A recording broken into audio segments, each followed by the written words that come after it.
You are watching AITN All India Breaking News। संयुक्त किसान मोर्चा के बैनर तले देश भर के किसान संगठनों के द्वारा 26 और 27 नवंबर को दिल्ली पहुंचकर कृषि कानूनों के विरोध में प्रदर्शन करने की घोषणा को देखते हुए दिल्ली के जंतर मंतर पर भी दिल्ली पुलिस पूरी तरह मुस्तैद नजर आई। हालांकि दिल्ली पुलिस पहले ही किसानों के द्वारा प्रदर्शन करने को नामंजूर कर चुकी है। बावजूद इसके कुछ संगठन प्रदर्शन करने दिल्ली के जंतर मंतर पहुंचे तो नज़ारा कुछ यूं था, आप भी देखिए।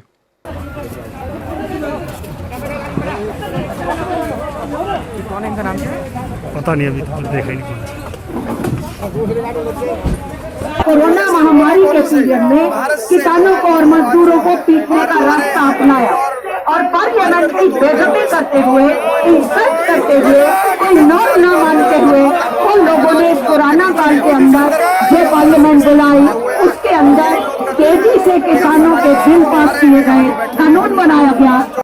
किसानों के समर्थन में उतरे इस संगठन ने जब किसानों के हक की आवाज बुलंद की तो दिल्ली पुलिस ने कई लोगों को हिरासत में लेते हुए प्रदर्शन को समाप्त करने की बात कही।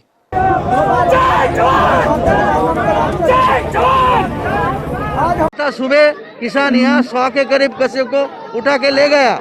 हमारा किसान सभा का जो सेक्रेटरी कृष्ण प्रसाद उसको अभी बात कर रहा था पुलिस से, पुलिस उसको उठा के लेके चला गया।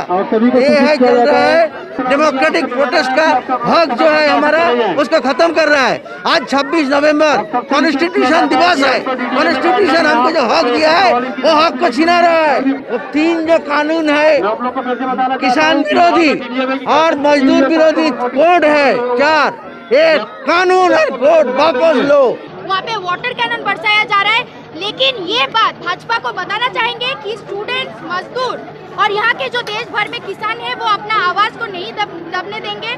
वो इस लड़ाई को अगर संसद में आवाज नहीं उठने दिया जाएगा तो इस लड़ाई को हम लोग सड़कों से लड़ेंगे और इस लड़ाई को हम लोग जीतेंगे भी। इस तरीके से क्या लग रहा है, आपकी आवाज को दबाया जा रहा है? एकदम आवाज को दबाया जा रहा है। इस टाइम पे हर सब कुछ हो रहा है, उनके सबकी इलेक्शन प्रोपेगेंडा चल रहा है, लेकिन जब किसान की बात आ रही है, मजदूर की बात है, उनके हक की बात आ रही है, आम जनता के हक की बात आ रही है, उस बात को नहीं सुना जा रहा है। संसद में पीपल्स रिप्रेजेंटेशन को दबाया जा रहा है। इस तरीके से बिल पास किया गया इस लॉकडाउन के दौरान, तो इसी के खिलाफ हम लोग आवाज उठा रहे हैं। जिस तरीके से एक अनडिक्लेयर्ड इमरजेंसी इस देश के अंदर चल रहा है कि कोरोना के नाम पे ये लोग जिस तरीके से कोशिश कर रहे हैं कि आम जनता की आवाज को दबाया जाएगा, ये नहीं होगा। चाहे वो एनईपी के खिलाफ आवाज हो, चाहे वो एग्रो जो बिल आए हैं या कानून लेबर लॉज आए, उसके खिलाफ हम आवाज पुरजोर तरीके से आने वाले टाइम में मजबूत करेंगे। कोरोना काल में बहुत सारी चीजें सरकार की तरफ से भी चल रहा है। बात है कि हम लोग चाहते थे कि सरकार इस बात पे डिस्कशन डिबेट करे, लेकिन पार्लियामेंट के अंदर ये लॉज के बारे में कोई डिस्कशन नहीं चल रहा है। तानाशाह चल रहा है आज पार्लियामेंट के अंदर, और जब तानाशाह चल रहा है तब किसान मजदूर मजबूर हुए हैं कि वो लोग सड़क पे उतर के अपनी लड़ाई और अपने हक की जो आवाज है उसको रखे और उसको जीते। किसानों के द्वारा प्रदर्शन तो पहले भी कई बार हो चुके हैं, लेकिन इस बार कृषि कानूनों के विरोध में किसानों के इस प्रदर्शन को आखिरकार क्यों रोका जा रहा है? क्या कोरोना काल है इसलिए या बात कुछ और है? हमने ये जानने की कोशिश की सुप्रीम कोर्ट के वरिष्ठ वकील भानु प्रताप सिंह से। आइए जानते हैं उनका इस बारे में क्या कहना है। आज संविधान दिवस और अपने अधिकारों का दिवस, लेकिन किसानों के अधिकारों को आज रोक दिया गया बॉर्डर पर ही। हमारे साथ सुप्रीम कोर्ट के वरिष्ठ वकील भानु प्रताप जी हैं। आइए जानते हैं वो इस मामले को किस नज़रिए से देखते हैं। जी सर, आज किसानों को बॉर्डर पर ही रोक दिया गया है, आप इस सारे मैटर को किस नज़रिए से? ये डर है, सरकार का डर है और सरकार का तानाशाहीपूर्ण रवैया है।